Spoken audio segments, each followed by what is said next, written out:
Hello, dear friends. Good morning, good afternoon, good evening. It is news time again from this very good channel. Welcome back. How are you all doing? Hope you're good. I pray that God will be with you in your endeavors. Today, we have another update for you. And I want you to, after listening to it, you drop your opinion and suggestions you have so that Biafra will be free. And that's just it. Okay, let's go there. Thursday, 22nd of May, 2025. What you are seeing here is the proceedings that took place today in the court case of Nnamdi Kanu, where a series of questions was asked to the witness number 2, known as BBB. The first one was they played a video from the so-called head of DSS, where he was speaking to those that call themselves Nigerians, telling them to arm themselves to the teeth, telling them not to wait for the army, not to wait for the DSS, not to wait for the police to come and protect them. It's impossible because the number of police or military parastatals in that zoo cannot take care of the whole communities. The head of DSS was the first video they played while he was speaking this way, and they asked the witness BBB, "Do you know this man?" He said, "Yes." "Who is he?" He said, "He is the head, our boss, the head of DSS." The second video they played was Governor Hope Uzodimma, a man who is known as the governor of the old Imo State, where he was speaking in a press briefing, and he said those committing the killings in Imo State are not IPOB, that they are members of the opposition political parties. Once again, the defense team of Nnamdi Kanu asked the witness BBB if he knows who is speaking. He said, "Yes, that's the governor of Imo State speaking." And they said, "Did he hear what he said? That it wasn't the IPOB doing the killing, but opposition political parties." The DSS man said, well, he didn't specify who was doing it. He only said opposition parties. The third question was a caveat. They now asked that witness, is IPOB into politics in Nigeria, or is IPOB a political party? The witness was caught with his pants hanging down. He said he cannot verify that. At that point, a couple of questions went through in that zoo, and the Justice James Omotosho decided to say, okay, he's going to adjourn the case to the 28th of May and some other dates in the month of June. But fellow Biafrans, that's not why we are here. The main reason why we are here is that we need to understand what is happening in Nigeria is strange. That's the only people going through this are the Biafrans. It is so strange. All those who have called for freedom, all those who have yearned for the freedom of their people, none of them have been called to this level to be accused of being a terrorist. But today, at a time when kidnapping, killings, terrorism, Boko Haram, ISIS, ISWAP, their activities is at the all-time high. All-time high, ATH, in that zoo called Nigeria. But the people who are still called by the Nigerian government to face trial for terrorism are again the Biafrans. And Nnamdi Kanu was in UK. He was invited to Kenya for business to discuss the liberation. That's where they were able to smoke him out. The Buhari government was able to smoke him out from Kenya. They colluded with some mercenaries and brought him back through kidnapping and through an extraordinary rendition. He was brought back to the zoo. And now they want to forfeit or profit from their crime. You kidnap somebody from Kenya, brought him to Nigeria, and you still want to try that person. Even though the appeal court said that Nnamdi Kanu has no case to answer, the appeal court said no other charges must be brought against this man called Nnamdi Kanu. And they even gave them an advice. They said, take this man back to where you took him from. Take him back to Kenya. Oh my God, I'm in the spirit already. I want to take it easy this time. I don't want to be in the spirit. They said, take him back to Kenya. Apologize to him and allow him to find his way back to Britain. He has no case to answer. No charges can be brought upon this man. But in Nigeria, elephants can fly. Today, our leader is in court. God, the appeal court is higher than the High Court. The Supreme Court is higher than the appeal court. And if the appeal court made a statement, a pronouncement, a judgment that Nnamdi Kanu has been discharged and acquitted and no other charges should be brought upon him. But today, the High Court of Nigeria in Abuja, Nigeria, oh Nigeria, he's been tried. They said yes, according to Malami, yes, he was discharged by the so-called High Court or Appeal Court, but the charges are still pending. He has not been acquitted. That's the language of Malami. This is the problem. When you do this, your so-called quota system in that so-called Nigeria, where not only the best, can strive for perfection, not only the best can get the best jobs in that so-called Nigeria. While we are here in the Western world, we compete with the white man. We compete. We make sure we dot all our I's and cross all our T's. We go for tests. We go for interviews. And when we do well, God willing, we get the job. But in that so-called Nigeria, they have what they call a quota system, where somebody who studied Islamic law, somebody who studied Sharia law, was made the AGF of that so-called Nigeria. He was made the Attorney General of the Federation, or whatever you call it, of that so-called Nigeria. That's what you expect. They say when you put a square peg in a round hole, there will be friction, there will be turbulence, there will be a problem. They won't be able to comprehend. They won't be able to have the capacity to comprehend and do things. They won't have the ability to do things. That's why a man like that, a stark functioning illiterate, can come and interpret a law given by the appeal court that says Nnamdi Kanu has been discharged and no other charges should be brought upon him. But Malami, a man that the zoo was okay with to be their AGF, he said yes, of a truth, Nnamdi Kanu was discharged, but he was not acquitted. That can only happen in that so-called Nigeria, because in Nigeria, elephants can fly. So today, our leader Nnamdi Kanu is in court, and you wonder what the hell is he doing? What is Nigeria doing in court? What are they doing with this man? This man did not carry even a dang gun. This man didn't carry even a toy gun. All he did was had a microphone and a studio, what with a laptop, to speak truth to power. All he did was spoke. He spoke the truth. He spoke the gospel. Everything he has said has come to pass. But no. In Nigeria, they say when you say truth, you are guilty. When you expose the real, you are in trouble. That's the problem with Nigeria. That's why we say we cannot get involved with Nigeria. We the Biafrans, we are different. Our culture is different. We believe in speaking the truth. We believe in speaking truth to power. We don't believe in cowing down. We don't believe in bowing down. We are not the type that kiss the ring.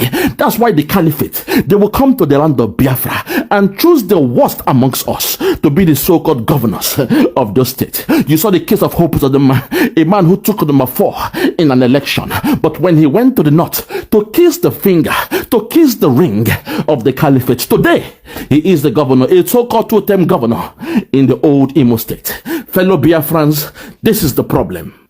So today I will play one of the videos that nailed the coffin of the DSS. Those idiots wearing masks, those who are not confident enough to show them faces in a court case. You are trying somebody, you interviewed somebody, it is time for you to challenge him in court, and you are wearing a balaclava. You are covering your face, you are hiding your face, because deep inside you know your mind is not truthful. So today I will play you a video by the so-called head of the DSS. This video was played in court and the DSS witness was bamboozled.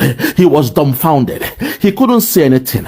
It was clear that everything Nnamdi Kanu was saying, the gospel of Nnamdi Kanu, was being preached by the head of DSS. Fellow Biafrans, listeners all across the world, allow me to play this video. This was the nail that hit or sealed the fate of the DSS and their so-called charges against Nnamdi Kanu. This was what sealed the fate of Nigeria when it comes to Nnamdi Kanu's case. If you are ready, watch this video and I'll come back. Watch this. Is that we should not make this another talk show. Listen. And that's why this is my intervention. That security starts from you. Okay. There's nothing that is new. 1870 something, I can't remember. The French Revolution in the street of Paris, they were beheading people. Yeah, we've had hijack of plane. We will forget quickly. We've had the wet here syndrome. We had so many. There's no Metasini or whatever. There will always be security problem. Listen. So when I hear people say this is security in Nigeria, as long as human beings exist, there will be security problem. The issue is the response. Listen. We have to take that mentality away. What is the security agencies doing? What are who, apart from a tree, knows that they want to come and cut him and remain standing? Wow. Only a tree. Only a tree. We have to get the communities to rise and defend themselves first. Listen. And the time to start it is now. Listen, take it back. We have to get the communities to rise and defend themselves first. Okay. And the time to start it is now. Okay, one more time. We have to get the communities to rise and defend themselves first. And the time to start it is now. Hold it there. We have to get the communities to rise and defend themselves. The time for them to do it is now. We have to rise. Oh my God. We have to get the communities. He didn't say the army or the military. He said the communities. It means to the grassroots. We need to get the communities, awaken the communities, speak to the communities, be an advocate to the communities, educate the communities to rise. Let them rise and protect themselves. Let them rise and take the onus, the ownership of their life and protect themselves against the Fulani killer headsmen, against Boko Haram, against ISIS, against ISWAP, against Lakurawa, against the kidnappers, against those who are headsmen with AK-47 coming to steal your land, raping your mothers in the farms, taking over your lands, claiming that they are coming for Ruga, but at the end they come to steal your land. They chase you to the IDP camp while the government puts you in a place, in a canopy, in the IDP camp. These same guys, they go back to those lands, those abandoned villages. They resettle in those lands. They change the name of the land. They change the community of the land. They change the street of the land. They change the way of life of the land. And those are the IDP camp.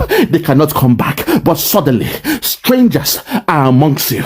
Suddenly, strangers are occupying your land. And the DSS, they see them. The army, they see them. The police, they see them. The CID, they see them. They see them taking over and resettling in this land.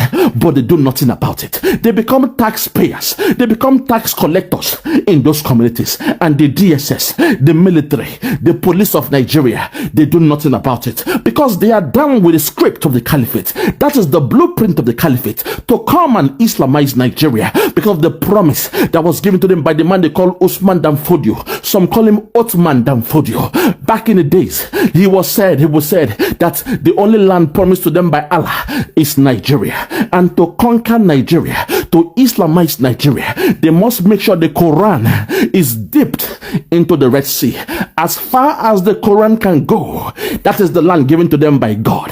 If they can dip the Quran in the Red Sea, it means from that place to the Red Sea, the land becomes Sudan. But for the short-term goal, their aim is to take over Nigeria. So they want to dip the Quran, oh my God, in River Niger. And they are doing it. And somehow, those who say they love Nigeria, they pretend not to see what is happening. They pretend not to see how things are going. The government has warned them. Do not say it is a Fulani killer headsmen. Do not call them terrorists. Call them farmers and herders clash. When they come to steal your land, when they come to eat the crops in your land, don't call them the Fulani terrorists. Call them headers. Make it a nice topic. Call it the farmers and the headers clash. That's where the international world will not know what is happening in that zoo called Nigeria. That's where the UN will be confused when they're hearing about the farmers and the headers clashing. That way, even the UN, the EU, ICC, they will not have a case to deal with when it comes to the real situation happening in that zoo called Nigeria. The media of Nigeria, the Yoruba media, unfortunately, they were bad from speaking about terrorism happening in Nigeria. They couldn't call them the Fulani terrorists. They call them headsmen. They call them, different kind of funny names just to avoid who they are. Fellow Biafrans, but this man, the head of the DSS, he spoke truth to power. He came out in the public and said they must do something whereby the community will start to protect themselves. He was speaking the same gospel. He was preaching the same gospel as Nnamdi Kanu.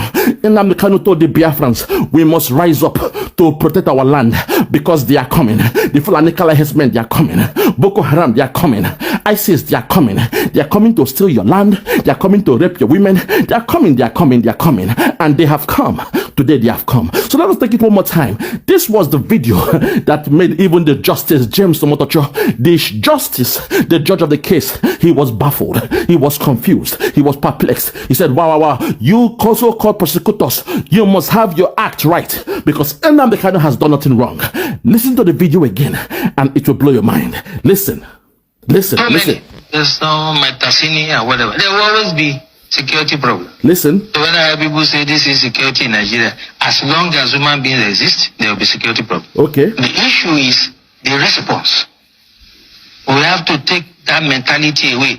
What is the security agencies doing? Who, apart from a tree, knows that they want to come and cut him and remain standing?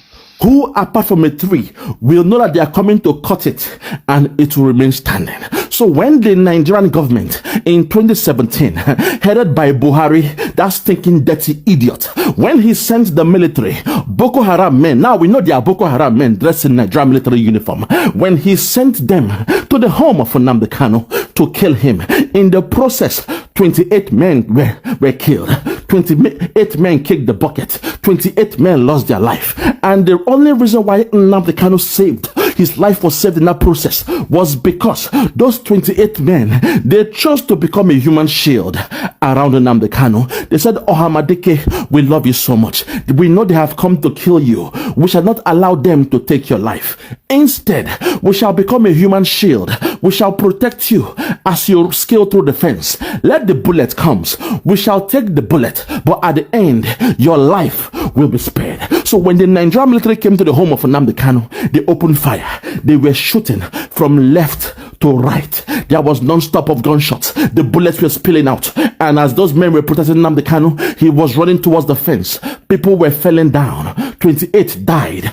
Only 2 escaped. Nnamdi Kanu and the one they call Ikonso. They were both that were able to scale the fence. The other people were killed. Not only that, when the Nigerian military saw the dog of Nnamdi Kanu, they assumed that Nnamdi Kanu has changed to a dog because they had an informant who told them Nnamdi Kanu was in that house. So when they came and they were going through all the dead bodies, they didn't find the man on Nnamdi Kanu. They were angry. So when they saw the dog, they assumed the dog was in Nnamdi Kanu. That was how the Nigerian military put 3 bullets in the head of the dog they called Jack. That way, even the dog and 28 men didn't spare their life. This is Nigeria for you. But not only that, during that time, due to politics, those in Nigeria, those who say they love Nigeria, those who say God bless Nigeria, they were so happy. They were begging the government of Buhari. They told them to send the military back to the home of Nnamdi Kanu, that they should make a video of the dead body of Nnamdi Kanu. They were begging the government of Buhari to do that. And when the military went back, they said they couldn't find Nnamdi Kanu. They were angry. They called Biafra Biafra. But today, the God of Biafra has shown Nigeria that yes, you were happy when they were killing us. You were happy when the Nigerians sent their military might on the people of Biafra. But today, killings is happening all across that zone called Nigeria. There is Boko Haram, there is ISIS, there is kidnapping, there is pillaging. People are paying ransom. Ransom is not like a jamboree. Ransom is like an offering every day. Families are paying ransom. The chicken has come home to roost. But today, I am playing to you what they played to the judge in that case, and he was blown away. He said, if the DSS could speak this way, if the head of the DSS could speak this way, then what the hell are you holding Nnamdi Kanu for? How come Nnamdi Kanu is the only one being held for speaking truth to power? Listen one more time to this man, and it will blow your mind. Listen. Apart from a tree, those that they want to come and cut him and remain standing. Only a tree. We have to get the communities to rise and defend themselves first. And we have to get the communities to rise and defend themselves first. We have to get the communities to rise and defend themselves first. Let's continue. the time to start it is now. The time to start it is now. May God bless this man. I know he's a Yoruba man, and to an extent, the Yorubas, they keep it real. That's why I love them. The good ones amongst them, they keep it real. It's only the strangers that came amongst them that's the problem. Some strangers came to Lagos in the year 1999 to support the mandate of a particular man. In the year 1999, something strange happened. Go and do your research. I was a child living in Lagos, and I saw the change happen. I saw the transition. Suddenly, foreigners, Biafrans living in Lagos, they were now wearing babariga and kaftan. If you're working in the local government, if you're working in the civil service, you must change your dress code attire. If not, if the Igbo-ness was in you, if you were going to work on a Friday, because during those days, every Friday was known as the traditional days. I used to see my uncles, my relatives, they wear their Ishiagu every Friday. But something happened in 1999. People were now hiding their identity because a foreigner, some Maruda, some interloper, some strangers came amongst them in the name of politics, and they were running Lagos. They were ruling Lagos, and a change happened because to them it was a shock seeing the Igbos and the Yorubas working amicably, seeing the Igbos and the Yorubas intermarrying, seeing the Igbos and the Yorubas doing business together, living peacefully together. To these strangers, it was a misnomer. They've never seen it happen before. So they said, no, we must create an enmity in Lagos. That was the beginning of the problem. But this man here, he's speaking to the power. That tells me he's different. He's a man that knows his onion. He's a man that believes in justice. So he's speaking the truth. He's not the type to bite his words or mince his words. He's speaking exactly what you should do. Protect yourself. Protect yourself. The community must rise to protect themselves. He said this, and this was the same gospel of Nnamdi Kanu. I don't have to play you the rest. I don't have to go deeper and let you know what Nnamdi Kanu has been saying all this while. But let's hear from this man one more time for the last time. Hear from him. Hear his words, and it will blow your mind. If you're ready for the last time, let us hear this man. Listen. So many. There's no Metasini or whatever. There will always be security problem. So when I hear people say this is security in Nigeria, as long as human beings exist, there will be security problem. The issue is the response. We have to take that mentality away. What is the security agencies doing? Who? Apart from a tree, those that they want to come and cut him and remain standing. Only a tree.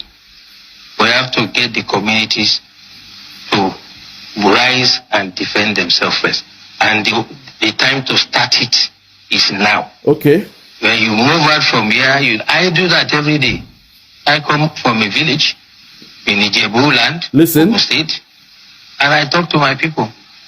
I know the level of armament they are entitled to. I know how they organize themselves in quarters. We have 4 quarters. I am using my expertise to guide them. Listen. You cannot wait for the military to come and do everything. Hold it there. God have mercy. This is the gospel of Nnamdi Kanu. In fact, you can call this man, I believe his name is Adiola Oluwatonsi or something like that, Ajayi. You can call him a disciple of Nnamdi Kanu. You can call him a listener, a student of Nnamdi Kanu, because he spoke exactly what Nnamdi Kanu has been saying. We need guns to protect ourselves because they are coming. ISIS are coming. Boko Haram, they have come. They are coming. And today they have come. Today, Nigeria, I mean, look at what's happening in Nigeria. Look at what's happening. People are paying ransom every day. The other time, a relative was kidnapped. Those that don't even have my contact details. They contacted me from far away, abroad. Please, my brother, please, my son, help us. Our uncle was kidnapped. Please support us. Think about that. A man warned us before this happened. Nnamdi Kanu saw it coming, and he told us to be prepared. And through the ESN, the then ESN, we were prepared. We were protecting our land diligently until the governors, the so-called southeastern governors, they chose to go back to Aso Rock and kiss the ring of the caliphate with promise that they will make them president and the rest of them. Today, where are they now? That's the question. They went to proscribe IPOB. And today, the caliphate used the opportunity, that loophole of the so-called Southeast governors, proscribing 80 million people. Today, the zoo president or the zoo government has now tagged IPOB as a terrorist organization. But the mistake came from the so-called Southeast governors. Fellow Biafrans, listeners all across the world, you've heard it. From the mouth of the DSS man himself. Lord have mercy. Lord have mercy. Adiola, I believe that's his name. Oluwatosin Ajayi. He has spoken truth to power. It's like he's preaching from the gospel of Nnamdi Kanu. The book of Nnamdi Kanu, chapter 2, verse 1, technically speaking. I rest my case. For those that have ears, let them hear. For those that have ears, let them hear. ISIS will enter the zoo and charge. As I told you before, anything you hear on Radio Biafra is correct. I told you on this platform that they will come for you. You see, let me tell you one thing that people don't know because you don't know history. I forgive some of you because in your schools in the zoo they don't teach you anything. I want some people to actually go and sit down and study the history of Islam. Islam is the only religion that has never stopped growing. Islam is the only religion that has never stopped expanding through militancy and war. Others have stopped, only Islam. Islam believes in expanding through war, and that war is coming. Now, I must be put on record. I wanted to record this very broadcast and play it all the time for our people to also understand and listen very carefully. And I will say it tonight. And if you come to me in the future, I'll refer you to the broadcast of the 8th of June 2015, and that I made this very comment I'm about to make now at precisely 10 minutes to 8 p.m. in the evening. If ISIS comes down into the zoo, of course they are part of Boko Haram anyway, if they fall, not if they, because they have forged an alliance already, if they launch any attack with the name of ISIS on the zoo soil, if you come to us to give us weapons, I will decline it. I will allow them to kill all of you before we mount any counter-offensive. Let me tell you one thing that you don't understand. Some of you, you claim you went to school, but you didn't go to school. Because if you went to school, you will understand how Islam works. Islam is coming for you. They must come for you. It's a M-U-S-T, must. There is nothing anybody can do about it. Only you can defend yourselves. ISIS is coming, not just Boko Haram, but the real bad people that are coming. They need access to the oil, and they will get it to secure their financial base for their continued expansion within the whole of sub-Saharan Africa. The zoo is seen as pivotal, and Biafra land is where the resources that are looking for is lying in. Some of you cannot reason, you cannot see very well because you're blind, but at least you're lucky. You're listening to Radio Biafra. Very, very lucky indeed. I'm telling you the truth. Or else I can in your blindness. It is that darkness we've come to shed light on that you can see properly. If they enter the zoo, I will not command this army. And I need guns and I have the men. I need guns and I need bullets. That's all we need. And then we win. I have been sounding this warning. I've been telling you, you think we are joking. They are coming. Your mothers will be raped. Your sisters will be married off as slaves. I'm telling you that now. Right as I speak, write it down. Biafra land will be decimated unless we equip this army to defend us. If we don't equip our army to defend us, in other words, if we don't march this year, it will be very difficult for us to recover. Forget all this nonsense. All these so-called pro-Biafra groups you're saying, Awasa brought them out to confuse you. Awasa brought them out. That is why they cannot say what we are saying or do what we're capable of doing. These are Awasa groups and you are not listening. That's now I want him on. You are not listening. Because the devil has gone into all these idols that you worship. The devil has gone inside you to harden your heart, to blind your eyes that you can no longer see. That day I will tell you to remember the broadcast of the 8th of June 2015. I will tell you to go back to it. I need guns and I need weapons.